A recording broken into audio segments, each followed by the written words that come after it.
Hi, I'm Jacqueline. And I'm Courtney, and this is Caffeinated Crimes. We hope you guys are still here after that very long Charles Manson two-parter. Hopefully you guys enjoyed it and you did not fall asleep in the middle. I feel like it was pretty good, so hopefully you didn't fall asleep, but it might have been a bit long. Maybe you had to break it up into multiple parts, you know? Mm-hmm. It was pretty long, so if you listen like on a commute at the gym, you're looking at like 3 or 4 commute gym sessions here. So, yeah, so you had quite a bit of content there for those 2 weeks. Or maybe you guys have very long commutes and you're like, this was like my entire commute, so, That's who very true. knows? Yeah, so I guess we're just going to. Oh, nope, you go first. Great start.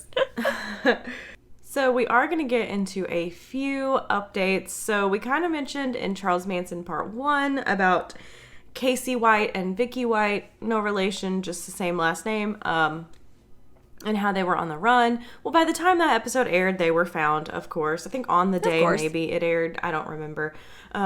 So sorry about that. But they were found on May 10th in Evansville, Indiana. And so Casey does claim he really wanted like a shootout, but officers did kind of just force them to wreck in a ditch to stop them from because it looked like it was about to be like a car chase. Mm-hmm. And Vicky was found dead in the car from a gunshot wound to the head. Initially, investigators think it might be self-inflicted, and Casey kind of said oh, she shot herself.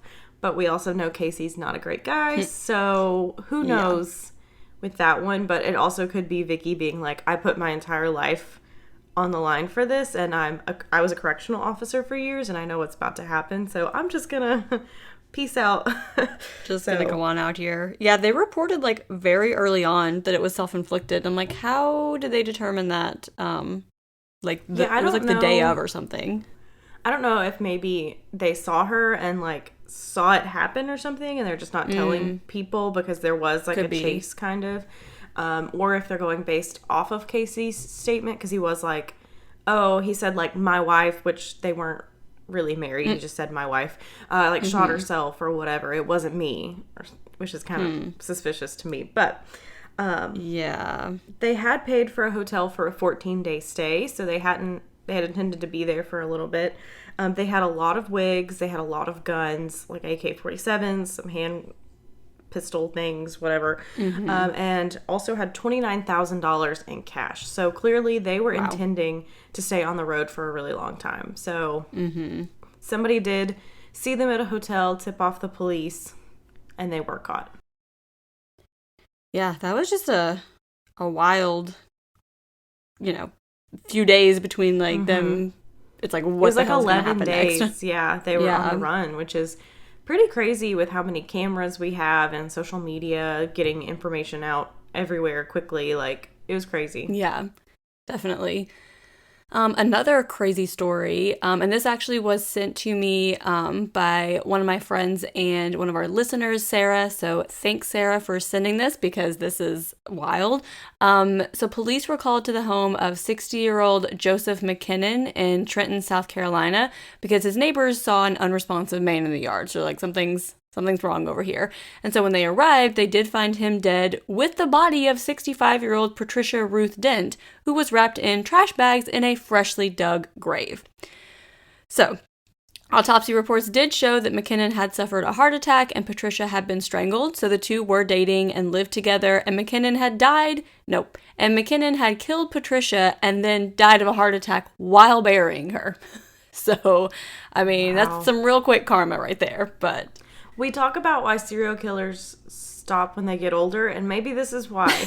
They're That's true. I don't know what to do here. I'm old. I don't have the stamina to keep this going. Yeah, so that was just crazy. Mm-hmm. That is just thinking oh, this guy's unresponsive, and it's there's the body he was digging up or burying. Right? Wow. And in pretty big true crime news, this is a case from like 2009, Brittany Drexel, and she went missing in Myrtle Beach, South Carolina. She was from New York on, I think it was like a spring break kind of thing. Huge mystery about what happened to her because she did just disappear. No one had heard from her. But recently, a man apparently did allegedly confess and led investigators to her remains on his property.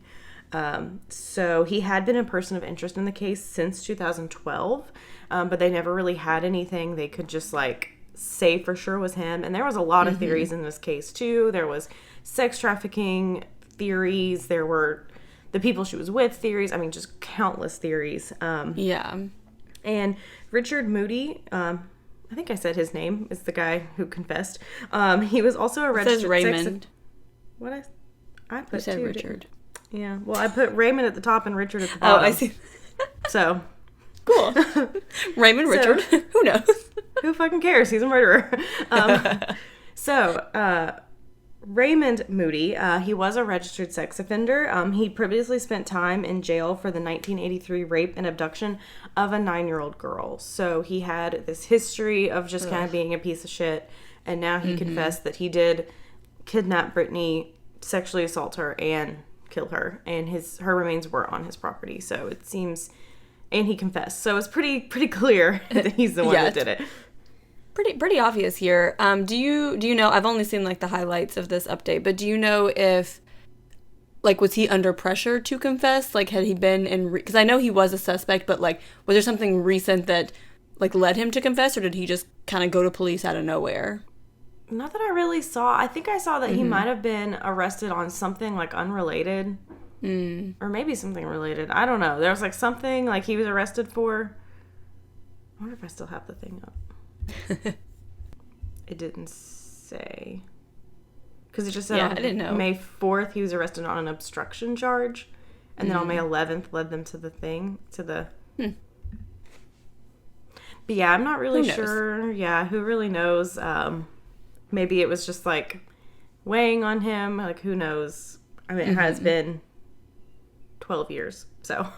Yeah. And then now that you're thoroughly depressed, we're going to switch gears a little bit. And we're going to tell you that we have just recently redid our Patreon structures, I guess is a way to word it. So basically, we just kind of altered some things around. Hopefully, like, we're making... I'll just explain them all. So... $3 tier now, you get all the bonus audio episodes. So all those bonus episodes we've been talking about that used to only be at $5 are now open to $3. You also still get part 2 the same week as part 1. And you also get access to our Discord. And you get a shout out in an upcoming episode. So that's all you get in part 3, which is quite a bit because we have about like 20 or so audio bonuses on there. So then in tier 5 for the $5 a month, you get everything in that previous tier, plus you get video episodes. So we're going to start doing some of those, and we have some already available. So then at the $10 a month tier, you get everything I listed in those 2 previous tiers. And now we've officially opened up our monthly Google Hangout to the $10 Patreons. So you get all of that. And you also get an exclusive pin and sticker that's a Caffeinated Crimes pin and sticker, and you get that as soon as you sign up. And then in the $20 a month tier, you get everything in those previous tiers, everything I've said so far, and you also get a quarterly gift. So yes, every 3 months, we'll send you something. We've sent Caffeinated Crime mugs, we've sent succulents, we've sent books, we've sent like a bunch of random stuff, and we're always trying to come up with new ideas. So that's kind of the new structure. So if any of that sounds good to you, like, please go to patreon.com/caffeinatedcrimes. And we're also running a special in the summer until August. So starting now until August, if you sign up in any of these tiers, any of the 4 tiers, you get to be a part of our monthly Google Hangouts for those 4 months. So you'll also get access to that, which is previously used to only be accessible in $20. Now it's $10 and $20. But during the summer, it's all y'all. So yes, and that goes for our current patrons too. So we're not gonna kick you guys out. Any of our current patrons are also included in that. But anyone that joins in any of the tiers from now through August will get that monthly hangout with us. So if you want to chat with us about all kinds of random stuff that comes up, head on over and check out all that cool stuff that we got. Yeah, and if you think of anything in any of those tiers that would make you like want to sign up that we don't include, that wouldn't be too much work on us because we're busy, please let us know and we can do that too. Yes, and speaking of Patreon, we do want to give a shout out to our newest patron, Katie. So we love Katie. We have both known her for a very long time, and she's listened to us from like day one. So thank you so much for joining our Patreon and getting access to all of another 22-ish episodes of us. So Yeah, she was texting me and she was like, I'm finally at a place where I can actually listen to this. She was like, I was getting caught up, so now I'm good. But yeah, we have quite a few bonuses there. They're a little bit shorter than especially Charles Manson. But yeah, go check those out. They're super fun. They're usually a little bit more lighthearted. But yeah, so we actually did an episode last week where we talked about Once Upon a Time in Hollywood in relation to the Charles Manson case. So in case 3.5 hours of Charles Manson wasn't enough, we got more for you. yes. And now that we've gone over all of that fun stuff, and also hopefully that cleared up some confusion, because I know sometimes people are like, what is Patreon? What do I get? What, so patreon.com/caffeinatedcrimes. You can see everything written out there. You can subscribe. You can join us for 1 month, a few months. You can come and go. We have some people that will be here for a few months and they'll leave for a few months and then they'll come back. So, whatever works for you. We appreciate anything that you can support, and we love giving you guys that little bit of extra content. And we tried to make that $3 tier more like inclusive, because that is probably more affordable to most people. And it's like, please come sign up. Only what, $36 a year? Like, yes. Come on, what you doing? Do it. So to get into today's episode, so our sources for this week are onlyinyourstate.com, the Encyclopedia of Unsolved Crimes, findagrave.com, the Breaking Homicide episode 5 of season 1, Case File episode 62 called the Honolulu Strangler, and also worldpopulationreview.com. So Honolulu is the capital of Hawaii and is located on the island of Oahu. So Oahu is a smaller island, only about 597 square miles. So to better understand that, it's about 44 miles long and 30 miles wide. So pretty small. Hawaii is known for its beautiful beaches and weather, but Honolulu is a pretty major city. Around 340,000 people live there, and the history of how Hawaii became the 50th U.S. state is very long and fucked up, but we're not going to go too much into that right now. But if you do want an episode now to listen to about that, listen to Bailey Sarian's Dark History, episode 31, How the U.S. Stole Hawaii. She does go into a really great deep dive on it, so if you want to learn more about that side before we get into the specific case we're talking about today. So Hawaii really is a paradise, but they do still experience crime, especially Oahu and Honolulu, because there are big tourist areas, so robberies, things like that are more common. And Hawaii is also known for its military base, so there are a lot of military people who are, just in and out in a few years. Same with tourists, people that, not locals who were there consistently kind of thing. But in the 1980s, Oahu did experience their first serial killer, and it is still unsolved today. So in 1985, Vicki Gale Purdy was living on Oahu, and she was 25 and married to Gary Purdy, who was an Army helicopter pilot. So Gary and Vicki lived in Mililani, which is about 30 minutes from Honolulu, near the base where Gary worked. So they had been married for 5 years, but had only been living in Hawaii for 16 months at this time. Vicki was born in North Carolina, but had moved to Georgia by the time she was in high school, and Vicki and Gary actually met when Vicki had married Gary's cousin at the age of 16, but that marriage did not work out. So by high school graduation, Vicki and Gary were together, and they did get married at age 20 when Gary entered the Army. So she was often described as feisty and tough, even though she was a pretty small person. And Gary said they had a few rough patches, but they were really happy while they were in Hawaii. And Vicki was very excited to live in Hawaii, but she did struggle a bit getting used to the more laid-back lifestyle on the islands. She was really outgoing and just on the go, so it was a little bit harder for her to adjust. But she did eventually get a job at a local video store in Mililani. So Vicky enjoyed visiting Waikiki to go clubbing with friends. So Waikiki is where a lot of like the nightlife is, and so she left to go clubbing with friends on May 29th, 1985, and she usually took the bus, but she decided to drive this night. Gary said she was wearing a yellow jumpsuit with a red belt, and he thought she was going to return home around 9 p.m., which is like my kind of clubbing, like home by 9. That sounds perfect. She was last seen by the taxi driver who drove her to the Shorebird Hotel around midnight to retrieve her car. So obviously, Gary thought she was going to be home around 9, so at like midnight, she's still not home. He's getting pretty worried. He was sending a lot of messages to her pager because remember, it is the 80s. And the next morning, he went to Waikiki to search for her. So he did find her car still parked at the Shorebird Hotel parking lot, and he said that it appeared to have a new dent in it. And unfortunately, her body was found that morning on an embankment at Kehi Lagoon. She was found partially nude with her hands behind her back, and there did appear to be some form of sexual assault, and months went by without any leads. So Gary ended up leaving Oahu and said he would only return if someone was brought to justice because he didn't feel that he had a reason to stay there without Vicky. Yeah, especially if it's not like where you've lived your whole life and you're like kind of just stationed here and you're just like, well, now I've been here and I was only here with my wife and now she's murdered. I don't want to be here anymore. Like, yeah, I think I'm going to leave now. In January of 1986, Regina Sakamoto was a 17-year-old student at Leilehua High School.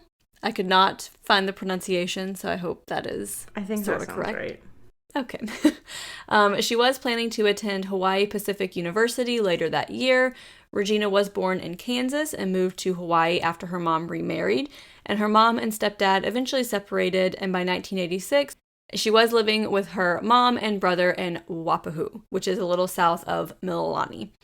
Her brother Omar described her as fun-loving and said that she liked to help everybody. He was about 7 to 8 years younger than her, so she would babysit him and just like always take care of him, get him what he needed.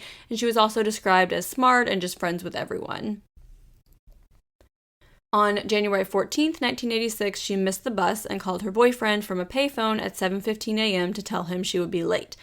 She was seen by a witness at the payphone near her bus stop, and her body was discovered the next day, partially unclothed, hands bound, and strangled. There did also appear to be some form of sexual assault.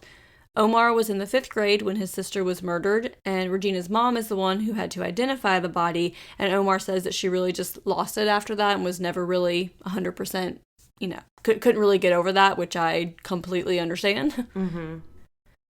This case did lead police to link the murders together because it was a nearly identical MO, but there are some reports that some police didn't believe this link. They're like, no, they have nothing to do with each other, even though they were found a mile apart and about 7 months apart and very similar characteristics. Yeah.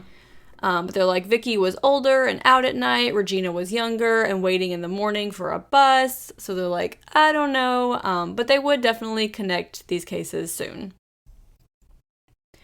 So 2 weeks later, on January 30th, 21-year-old Denise Hughes did not show up for work. So she worked as a secretary for a telephone company and usually commuted by bus. She had lived in Hawaii for 5 months and was originally from Everett, Washington, which is just north of Seattle. And Denise had gone on vacation to Hawaii and met a young sailor named Charles who was stationed there. So they fell in love, got married in Seattle, and moved to Pearl City on Oahu. She was described as hardworking and was well-liked. She'd only been at her current job for a short time, but she was highly valued there. They said that she always had a smile on her face, and she had actually already earned a raise, even though she had not worked there for very long. So she was just well-liked, very good at her job. People really, enjoy being around her. So on January 29th, Denise and Charles spent the evening together and went out for a nice meal. And on January 30th, Denise got ready for work and was wearing a blue dress, and Charles had already left for work by the time she left. Her body was found in the Honolulu stream by 3 fishermen on February 1st. She also had signs of sexual assault, and her hands were bound behind her back. So this is now the 3rd murder, so police are concerned that they have a serial killer on their hands. So they did form a task force and called this man the Honolulu Strangler or the Honolulu Rapist, and this was Hawaii's first known serial killer. 25-year-old Louise Medeiros had gone to Kauai to meet her family after the death of her mother. So Louise was a single mother of 2 young boys and was 3 months pregnant. She was also described as hardworking as well as independent. She was from Kauai, but was a bit rebellious as a teenager and did move to Oahu when she was 16. She had a daughter who was put into foster care, but she was fighting really hard to get her back. She had grown estranged to her family, but she bonded with them the day of her mother's funeral, and her sister had urged her to wait until the morning to go back home, but she really wanted to get back to her kids. So on March 26, 1986, Louise took a red-eye back to Oahu and told her family that she would take a bus from the airport to her home in Waipahu. So she got off the plane and was never seen again. They believe that she was taken by someone from the bus stop, and her decomposing body was found near Wakili Stream by road workers on April 2nd. So her body was found in the same manner as Vicky, Regina, and Denise. So police now tried to set up sting operations around both the Honolulu International Airport and Kehi Lagoon. On April 12th, police tried to be proactive and released some information to the newspaper. So they told women, especially at bus stops, to be alert and be on the lookout because they believed that they had a serial predator on their hands now and that he was clearly escalating. They did also release a sketch of a possible van that had been described by multiple witnesses. So with help from the FBI and the Green River Task Force, the Honolulu Police Department set up a 27-person task force to find the Honolulu Strangler. So because Oahu had never dealt with a serial killer, they were eager to reach out for help. They're using these other task force, the FBI, people that have, been through this before. So the killer was profiled as a Caucasian man in his late 30s or early 40s. They believed he was an opportunist attacking vulnerable women as opposed to a killer who stalked his victims. So they're like, I don't think that he it wasn't like a BTK situation where he planned them out and everything. It was like, oh, you are, going to your car after clubbing. You're waiting for a bus in the morning in a deserted area, those types of opportunities. It was also thought that he lived or worked in the area of the attack, so either Waipahu or Sand Island. They believed it was unlikely that he already had a criminal record. They did believe that he knew the areas well where the women were abducted and found. They also believed he may be experiencing relationship issues. So in the Breaking Homicide episode, they do have a former police detective and forensic psychologist come in to try to re-examine these cold cases. So the detective in this episode was Derek Levasseur. He also was previously on the reality show Big Brother, and he won in 2014. And you can really see his reality show days in this series. So yeah, just some of the moments you can kind of see him which I get, that happens a lot with, these ID channel shows, too. Yeah. They're amp it up, make it more interesting. Kevin was getting so pissed when we were watching it. Yeah, it definitely gets annoying, because you're I just want to hear the information. I don't need you to, make this into, we're already scared. We're already, disgusted. You don't need to make it, But they did get to speak to Louis Souza, who was a former member of the Honolulu Police Department and the leader of the task force put together to catch the Honolulu Strangler. So the police in general didn't really give much information because it is still classified as an open case, so they can't tell you too much. He did reveal, however, that Vicky was bound with parachute cord behind her back. He also said it was unclear whether she had been sexually assaulted because she had been found in the water, but they did assume so because she was partially nude. He also revealed that all of the victims were bound with parachute cord, which was pretty rare. And the way that he had bound the hands was all the same. So it's the same knot, the same tie, the same type of cord. And the police had not released to the media about the victims being bound or the material or style. So it's clear this is the same person. This isn't a copycat that heard about it and is going out and doing the same thing, because it's exactly the same. And according to Souza also, that information was never made until he told them on this TV show. Mm-hmm. So, all these years later, and he was we'd never see someone use parachute cord. That's pretty, I've never heard of that either. And, yeah. In the episode, he does show, how they tied, but I did not know how to write that out. That would make any sense. So just know it was the same. Yeah, just a very specific type of knot. He also said that Regina was tied to the rocks by an electrical cord to her foot. So Louise had seemed like an outlier because her body was found further out, but Louis did confirm that she had been bound with parachute cord as well, which again was not public knowledge.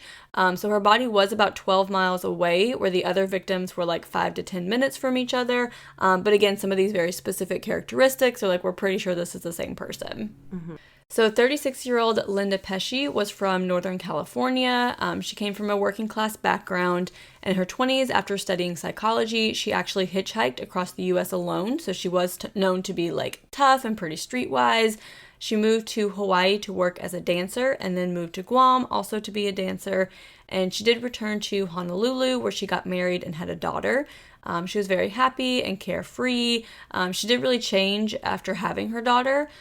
She eventually separated from her husband and moved in with a friend, and her roommate and friend said that she left on the morning of April 29th and was expected to be home late due to a work meeting. She was a sales rep that was on the south side of Kehi Lagoon between downtown Honolulu and Waikiki. Her roommate ended up reporting her missing because she had not come back and didn't show up for work the next day, and her roommate knew immediately that something was wrong because she would never leave without her daughter. But the police weren't too alarmed because they're like, oh, we've had a few reports of missing women who they thought were like victims of this serial killer, but they later turned up safe, so I'm sure it's the same thing with her. She's fine. They were hoping that since Linda had her own car and wasn't riding the bus that she would turn up, but they did find Linda's car pulled off to the side of the Nimitz Highway Viaduct, which was about 15 minutes from Linda's work. And investigators now felt this like huge sense of dread. They're like, okay, this is not good. Mm-hmm. They thought maybe her car had broken down because she had been having car issues before, and her keys and wallet were missing, and there was a bus stop nearby. So they thought it was likely that she had broken down and walked to the bus stop. So they did set up a roadblock where Linda's car was found to stop all motorists to see if they had seen Linda or her vehicle. A few witnesses said they did see her around 7 p.m. the night she went missing, and the car was pulled over in the exact spot that it was found with the hazards on. So witnesses said they saw a light-colored van with lettering on the back window and a white or mixed-raced man with Linda's car. So police called a press conference and asked for the police's help, and they really did suspect foul play at this point and thought she could be another victim of the Honolulu Strangler. So on May 3rd, a 43-year-old white mechanic, Howard Gay, came forward to police telling them a psychic told him there was a body at Sand Island. He said he'd gone down there, like the psychic said, and he did found some like bones or a body. And he said he knew Linda Pesce because she tried to sell him a pager because she was a sales rep. Mm-hmm. So police checked Linda's workbook and they did see his details inside, and Linda had written his name down the day she had disappeared. So Howard took police to the exact location, but he was wrong. So they were like, you said you knew where a body was. There's nothing here. So he took them all over, but he stayed away from one particular spot. He was like, the psychic didn't say over there. She said over here. Mm-hmm. So police then moved their search to the spot he was avoiding, and they did find Linda's body. She was naked with her hands tied behind her back. And on May 6th, police had a news conference and told the public about the reports of the van by Linda's car, as well as the FBI's psychological profile. He also said there was physical evidence found, but didn't really say what kind. They're just kind of trying to be like, well, we have something, like, I'm not going to tell you what it is, but we have something. So Oahu is very worried. Again, this is a small island. Like we told you, it's like 30 miles by like 40 miles. Like it's tiny. Yeah. And there is a really... Like, locals are very close. There's a huge sense of community there. They usually feel like family. Even, if you're not, like, blood related, like, usually call everyone cousin. And, it's a big family atmosphere. So now they're getting very worried because this is a small island and this person is attacking women. And it's not like you can, be like, oh, it's fine. Like, we're in a big city. It's like we're on a small island. Like, yeah. And you're also thinking, whoever's doing this could be someone I know. Yeah, because this absolutely. Is such a small island. Is likely someone that you know or have some kind of connection to. So police were still watching Howard around the clock. So Howard did fit the FBI profile very well, and he'd also inserted himself into the investigation, which is a red flag as well. He also had the van, and once the police conference mentioned that there was lettering on the back windows, police watched him scratch off flying tigers from the back of his van. So, a lot of red flags. Wow. Yeah, a little bit. So he was a firm suspect, and he was brought in for questioning on May 9th, and he was questioned for 8 hours. He barely moved. He sat with his arms crossed, his head down. He did take a polygraph test, but those results were inconclusive. He was, officially arrested, but his girlfriend set him up with an attorney who was like, stop talking. Just stop talking, and he did. Mm-hmm. And at this point, also a $25,000 reward for information was put out by a private business. So we're going to give a little background on Howard Gay now, who's this man? Howard was described by neighbors as helpful, a friendly gentleman who was kind and outgoing. He was always willing to help people. So police looked into why Linda had written his name down in her notebook, and they found that she was responsible for pitching the product to businesses near the airport, including Flying Tigers, which is where Howard worked. So some of the information is from Breaking Homicide, where Derek took a call with Howard's ex-wife. She didn't want to be on camera, so all of this is him relaying what she told him. So I just kind of wanted to preface that. I'm not necessarily saying that he's making stuff up, but we are hearing this from him, from her, and not from her. Yeah, just secondhand. So yeah. I don't want to believe that this show would make all this up, but I just want to say that just in case. Yeah. So she said they had met in 1968 and they were college sweethearts. They lived in California for 10 years and had 2 children. And in 1980, Tiger Airlines transferred Howard to Hawaii. They were still married, but his wife and 2 sons don't go with him. They just were like, no, we're going to stay here, I guess. Y'all stay here. And they didn't really see him often. She said she did fly herself and her 2 sons out to surprise him, which is a big trek. Hawaii's pretty far out there. Even from California, that's probably 4-hour flight at least. Yeah. 6-hour flight maybe? I don't know. A good enough flight. So she's taking her and her 2 kids to surprise him. But when they got there, he didn't act happy at all and almost seemed upset. He wouldn't let them go to the house and made them stay at a hotel. And 2 days later, he was like, go back to California. Yeah, it's not suspicious at all. Totally normal behavior. No. So in June 1986, which is after Linda's murder, he goes back to California to see his son graduate. And 3 days after his graduation, his son was killed in an accident on the side of a road changing a tire. And after his son's death, he became a born-again Christian. They said he really decided to turn his life around and be more religious. It's also said Howard had a vasectomy. This will come up later. I promise I'm not just randomly talking about this man's vasectomy for no reason.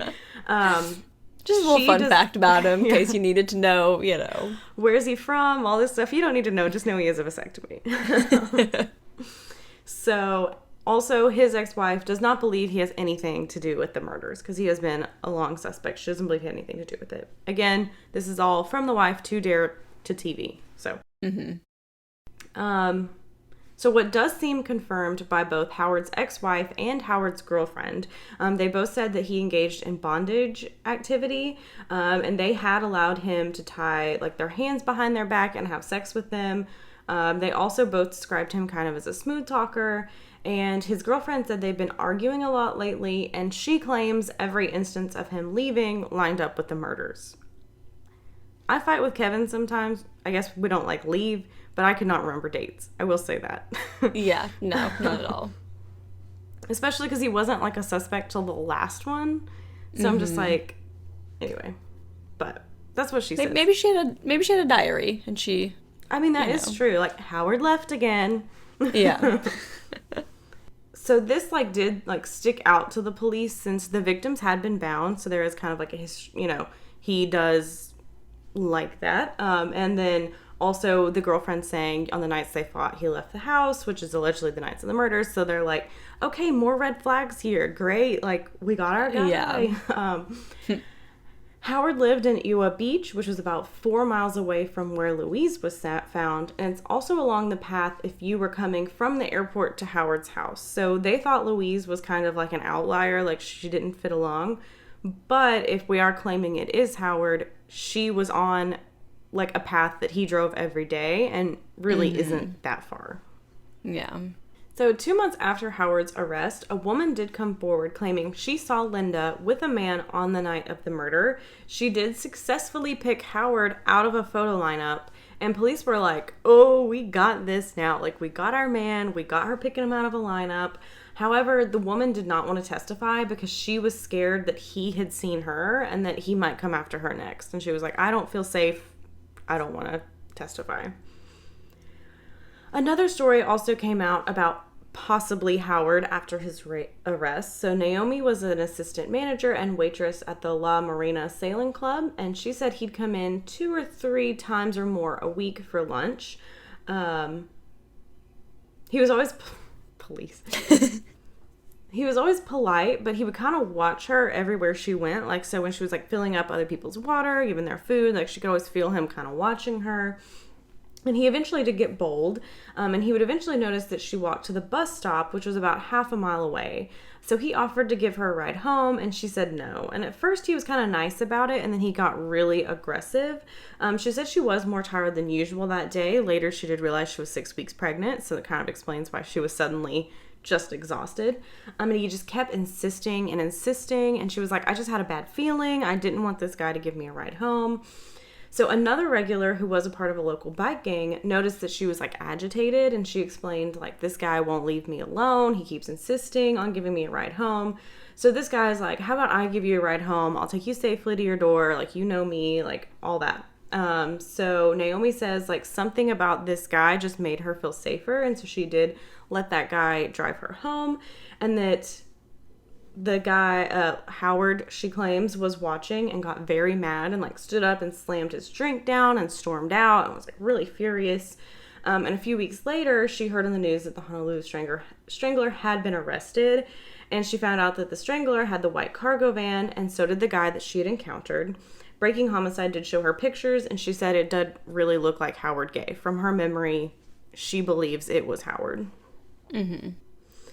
So a lot of this sounds like pretty damning, but all the evidence we have like really like points to Howard. You know, it kind of looks like him. So he inserted himself into the investigation. He lived and worked near the victims were abducted and found, got into fights with his girlfriend, left on nights that supposedly lined up with the murders, has a van that matches the description. Witnesses say FBI profilers did believe the suspect was a smooth talker because none of the victims really had like defensive wounds, so it seemed like somehow he'd gotten them to get in his car or whatever and feel safe. And both his ex-wife and girlfriend confirmed he was a smooth talker. Again, had a vasectomy. It comes up later. Except now we'll explain it. Actually, just kidding. I read that sentence wrong. It will come up now. Yeah. Okay, I'm just going to restate that. So his ex-wife also said he had a vasectomy. So we brought that up. I remember I said that we weren't just talking about his dick for no reason. I'm going to explain it now. So on the victims' autopsies, very rarely was sperm found. So only on Vicky and Linda were like small amounts of sperm found. However, acid phosphatase,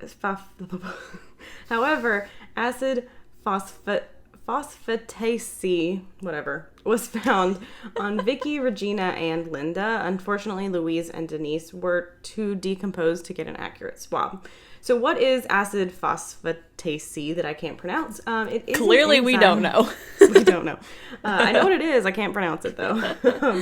So it's an enzyme that is present in the male ejaculate. So she had very high levels, but no sperm. So that could mean that the suspect had a vasectomy or wasn't ejaculating a lot of sperm due to a health condition. And it is commonly known in vasectomies that sometimes 1 or 2 sperm like can still present themselves. It's not 100%. Like nothing comes out. Sometimes you can have like 1 or 2. So the fact that there was basically male ejaculate found but no sperm did believe them to think it could be someone with a vasectomy. So they didn't have DNA testing, but they did blood typing. Howard did match, but it was also the most common blood type in the world. So probably 2 billion other people also matched. Not a great indicator. So this didn't necessarily eliminate him, but it's not like, oh, it's him. And it's all pretty good circumstantial evidence, but again, it's only circumstantial evidence, and eventually the prosecutor felt they did not have enough to go to trial. All of it together kind of seems like a smoking gun, but you can raise a lot of reasonable doubt about all of this. And another possible thing to know is there could be other suspects, and there was a murder a little before Vicky's murder. So 19-year-old Lisa Au was last seen on January 21st, 1982, and 10 days after her car was found in Kailua, her body was found by a jogger and his dog on Tantalus, which is a state park in Waikiki. Her body was naked and decomposing. However, Lisa was not bound.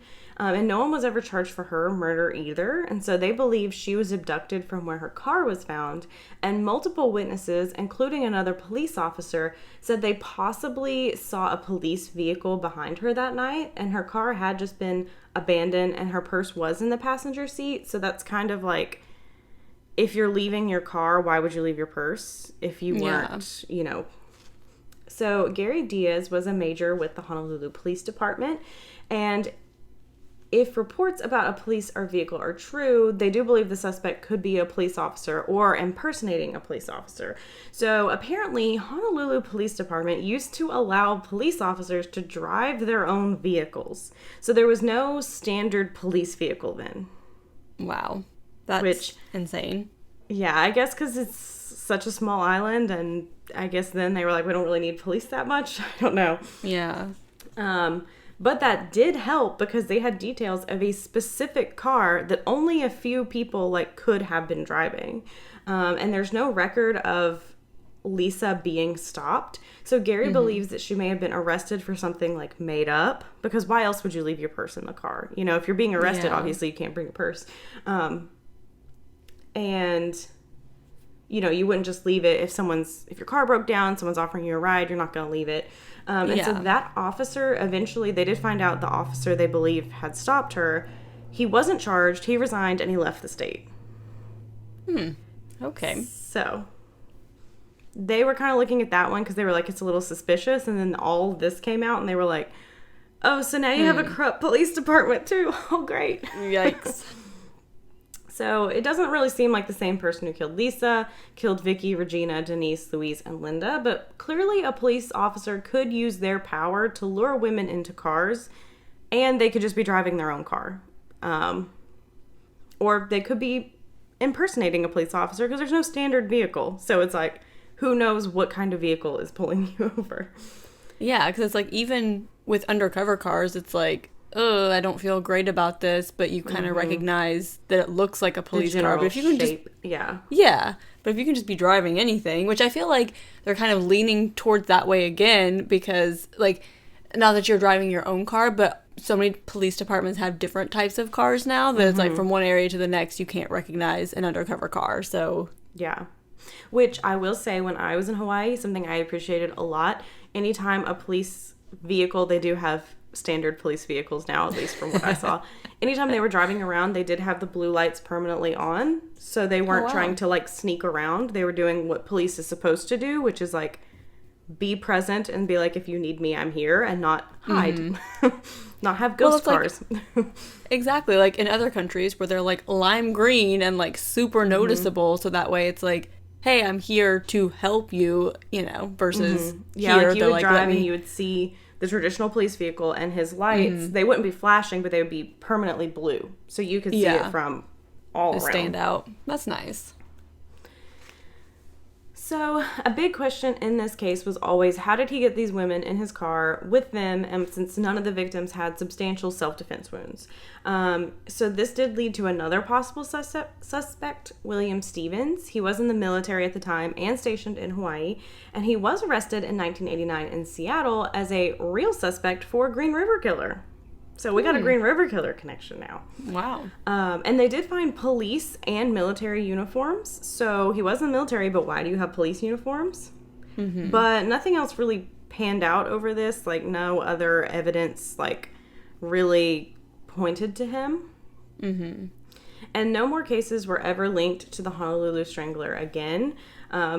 Police kept following Howard, and eventually he did move back to the mainland. So police contacted where he lived now, and they followed him as well.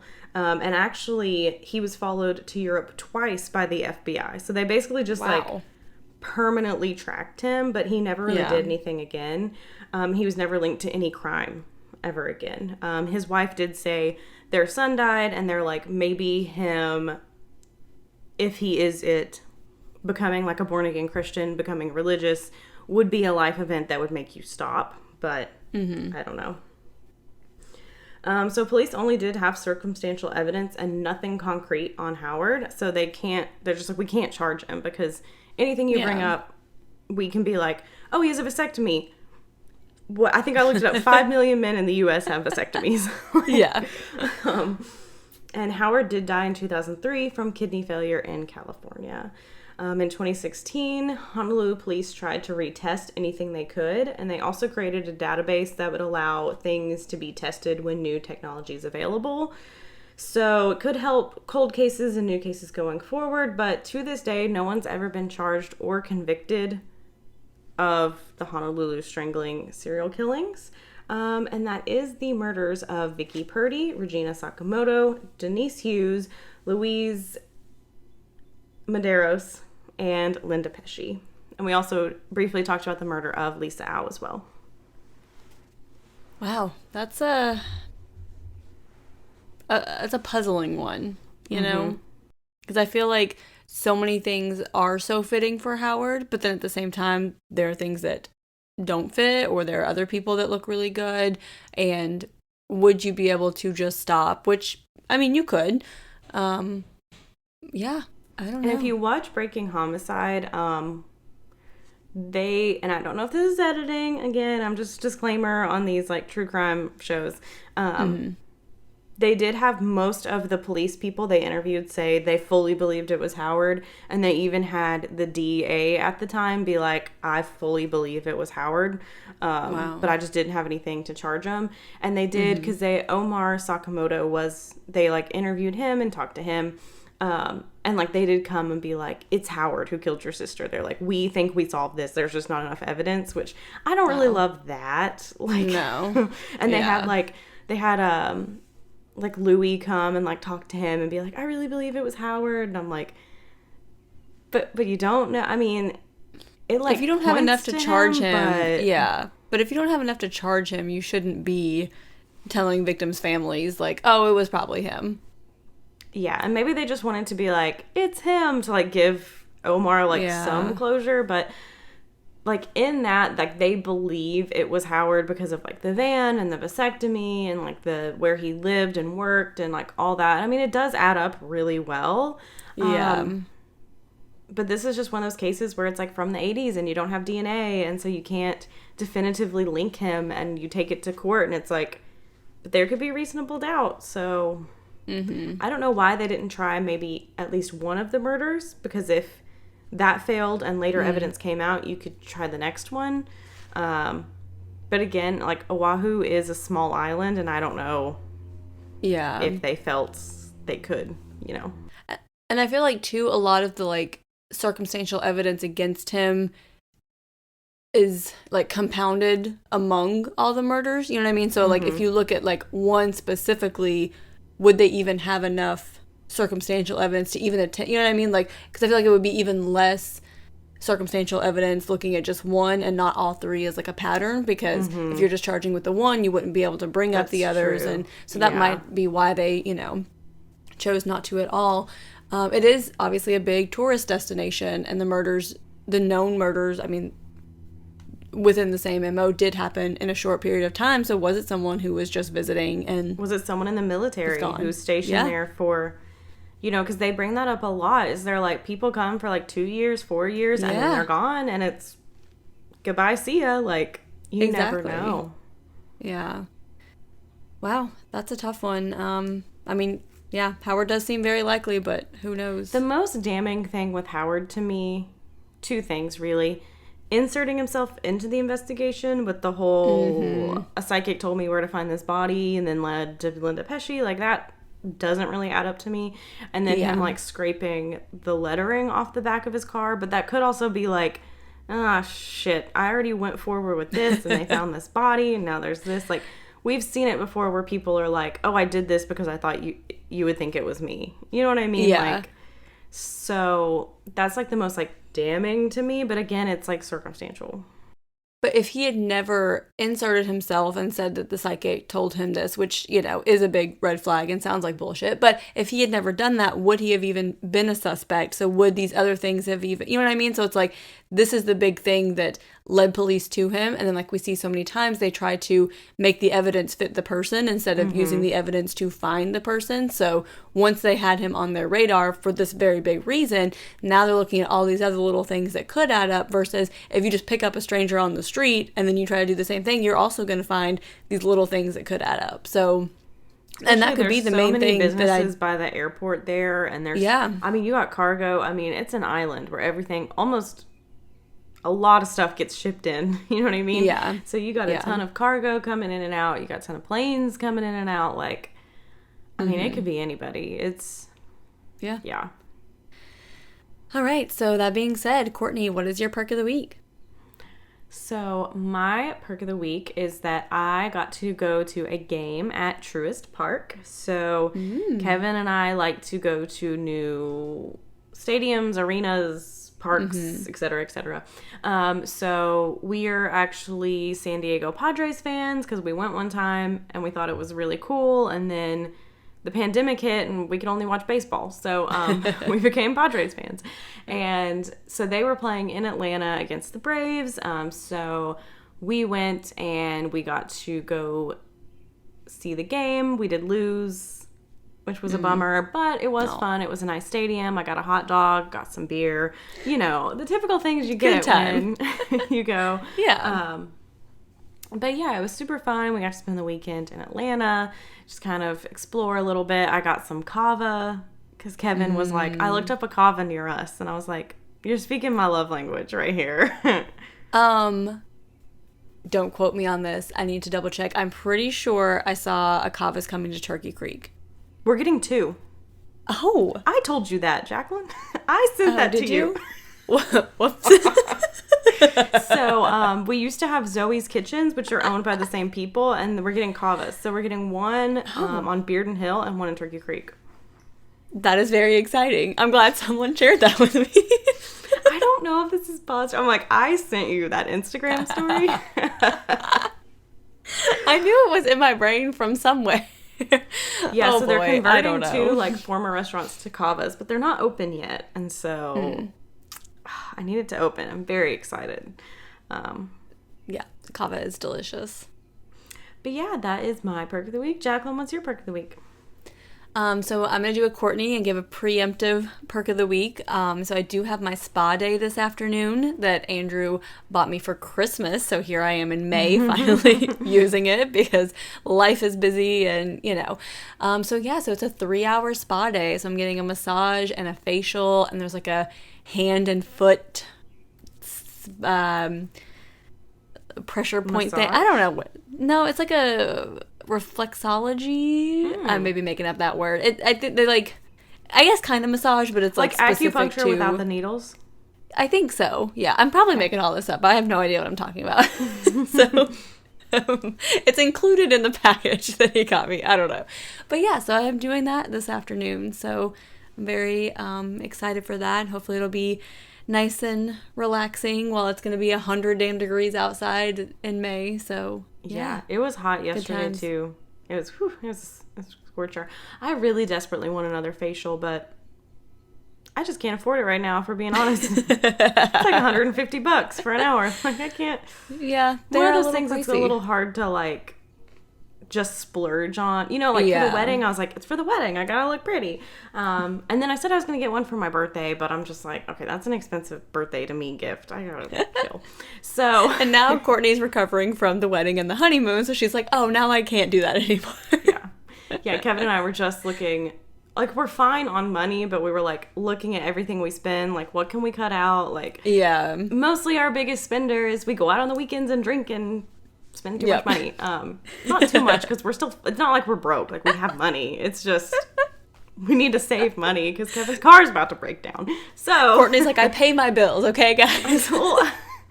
I know. Well, sometimes, like, people say that, and they're, like, legit. I'm like, no, we, like, have money. Like, we have money. It's just, we still have a little bit left over from the hotel from Hawaii, because we did stay for 2 weeks, so we just got to pay that off. It'll be paid off in, like, 2 months, but it's just, like, one of those things where we had to sit down and make an Excel spreadsheet of everything we spend, and it was like, yeah, I can't afford a $150 facial right now. You're like, maybe we'll save that for later. That'll be my, once we're like, oh, all the wedding honeymoons paid off, that'll be my treat to myself, is go more in debt.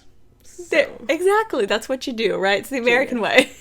So if you want to tell us what you spend too much money on, who you think the Honolulu Strangler is, whatever. You guys know. We love to talk to you about whatever. You can find us on Instagram at Caffeinated Crimes Pod, on Twitter at Caff Crimes Pod, that's CAFF Crimes Pod. We are on Facebook at Caffeinated Crimes Podcast. You can email us at caffeinatedcrimespod@gmail.com. We are also on YouTube and TikTok, and just search our name. You'll find us. Our logo looks the same everywhere. We're easy to find. Yeah. We are. And if you want to give us a review on Apple or review on Spotify, that just helps us get noticed. But in the meantime, go have a cup of coffee. And don't commit a crime.